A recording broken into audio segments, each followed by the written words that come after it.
Hello, good morning to all, and welcome to the Finance Group of Jawan Institute of Management. I am Dr. P. L. Sendhi. Already we are discussed about the topic on working capital management. The meaning of working capital management, what are the different types of working capital management, we discussed elaborately. Today we discuss what is the need of working capital for an organization, why it is important, what is the time lag, meaning of time lag in working capital management we discussed today. The need of working capital arises to the business due to we require different time gap for producing the finished product and sell the product and get back the resource of sales. It requires different time gap. For example, in initial stage, we require to purchase raw materials. To order the raw materials and receive the raw materials requires certain time. Then we convert the raw material into work in progress. That is process of raw material into finished product. It requires certain time. Then the processed stock called finished goods, you should have certain time to sell the product. After again, the sales, it may be made by cash or it may be on the basis of credit. If it is cash basis, we can collect the cash immediately and use it for other purposes. In the case of credit sales, we call the customers as debtors. It requires certain time to collect cash from the debtors. Then only we can use the resources of sales. Therefore, in every business operation, there is a cycle called operating cycle. This operating cycle is the need for working capital management. Initially, we have the cash resource. We purchase the raw materials. Then raw materials converted into work in progress. The work in progress converted as a finished product and finished product go for sales. The sales in the case of credit, it requires debtors for collection period. Then we get a cash. The cycle goes on. This cycle is called operating cycle. The operating cycle therefore explained by the formula operating cycle equal to time required for raw materials, time required for work in progress, time required for finished product and time required for debtors. What is this minus C? The C, it implies the time lag payment availed by us from the creditors. We give certain time to our debtors, likewise the creditors give time to us. This is a gain from the time gain to us. Therefore, it should be reduced from the total time lag. Therefore, operating cycle can be determined by this formula.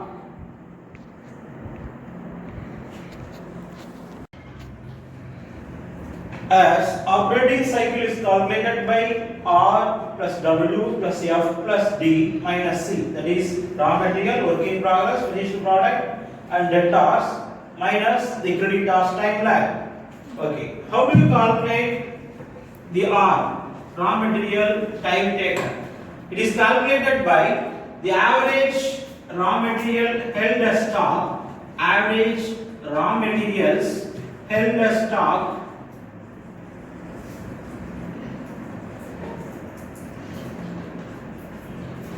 divided by raw materials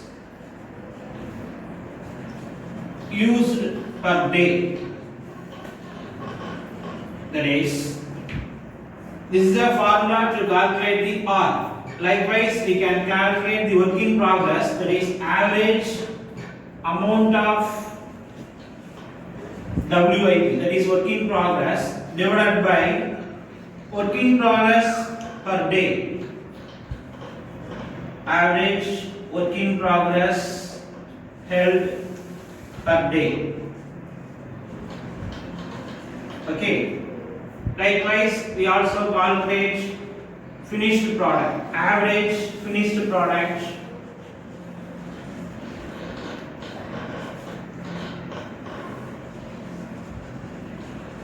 divided by average finished product per day.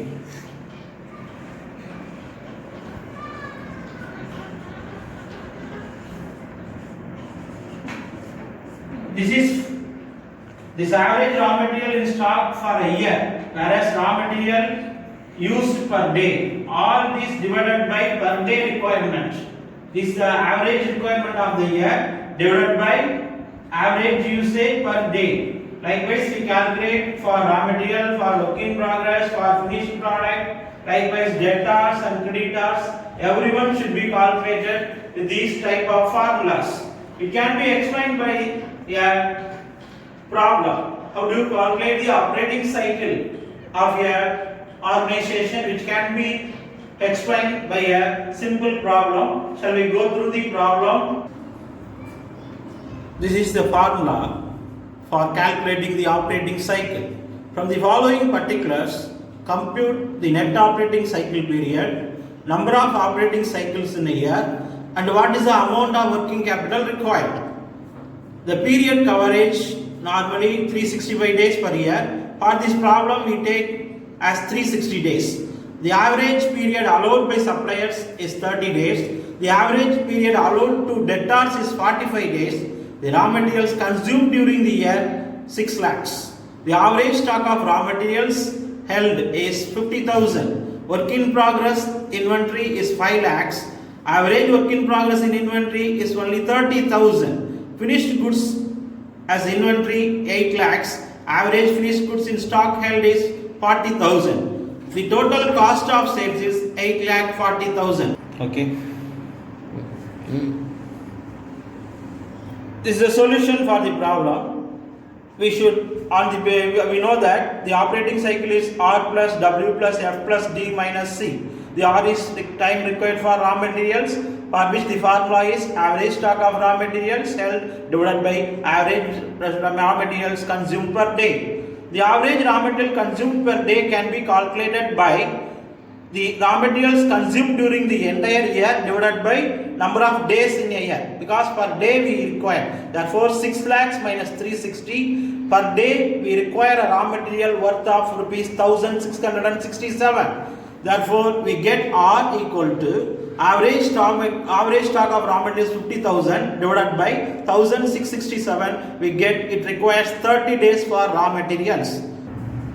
Similarly, for work in progress, the formula is average work in progress of a year divided by average cost of production per day.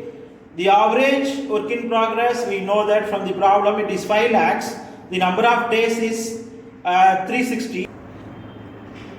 Average of production is 5 lakh. Average cost of production can be calculated by 5 lakhs divided by 360. It is 1388. Therefore, work in progress required a time of average work in progress per year is 30,000 divided by per day work in progress 1388. We get 22 days required for work in progress. Similarly, for finished product, the similar formula is used. We get for finished product we get 18 days. Whereas for debtors, it is directly given debtors required 45 days, creditors requires 30 days.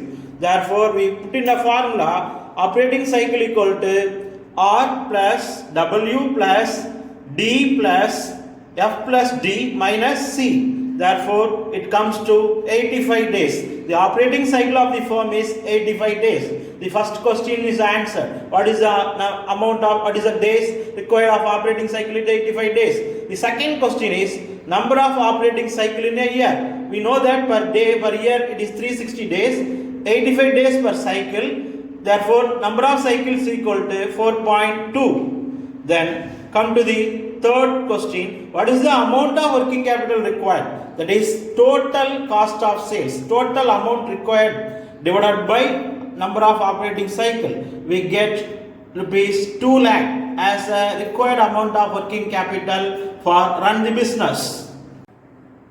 This is the second problem.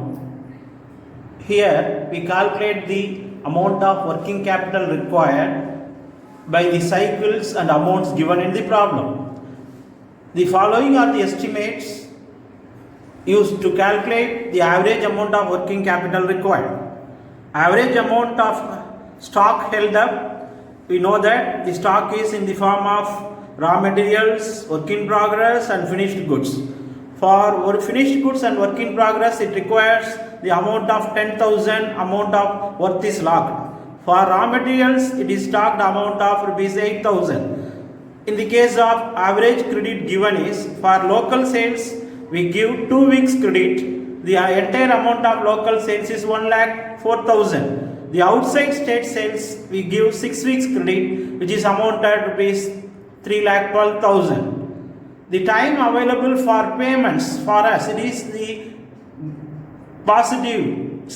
This is the possible time gap given to us for payment. For the purchase, we have 4 weeks time. For the wages, we have 2 weeks time. The total amount of purchase is 78,000 and the total amount of wages is 2,60,000. There is another point to add 10% to allow contingencies. After calculating the required amount of working capital, we should add 10% for contingencies because the business is always unpredictable. Shall we go to the solution of the problem? The statement of working capital requirement. I have already explained that the working capital is equal to total current asset minus total current liabilities. What are the total current asset given our problem? They are stock and sales. That is sales by way of we have debtors. These are the current assets in our problem. What are current liabilities? These are the credit items given to us. These are current liabilities. Therefore, total current assets minus current liabilities, we can get the working capital requirement. For finished goods, it is directly given as 10,000. For raw materials, it is directly given as 8,000 in amount. Whereas for debtors, it is indirectly given. For a year, we made a total local sales of 1,04,000 and the time lag is 2 weeks. In a year, there are 52 weeks. Therefore, for 2 weeks, the entire amount is for 52 weeks. For 2 weeks, it is calculated by 1,04,000 into 2 divided by 52. That is 4,000 for 2 weeks time lag. Similarly, for outside sales, it is for 6 weeks. Therefore, the entire amount of outside sales is 3,12,000. For 6 weeks, it is amounted to 36,000. Therefore, the entire total assets of the organization is 58,000, which is minus by the current liabilities. For purchases, we are given 4 weeks. Therefore, the entire purchase is 78,000. 4 divided by 52. For purchase, we should have the amount of rupees 6,000. For wages, 2,60,000 into 2 weeks divided by 52 weeks, it is 10,000. Therefore, the total current liability is 16,000. The working capital is total current asset minus current liabilities. That is 58,000 minus 16,000. We get rupees 42,000. But at the end of the problem, it is given as you should add 10% for contingencies. Therefore, 42,000 into 10%, which amounted to 4,200. The average working capital required for the organization is 42,000 plus 4,200. It is 46,200. Thank you.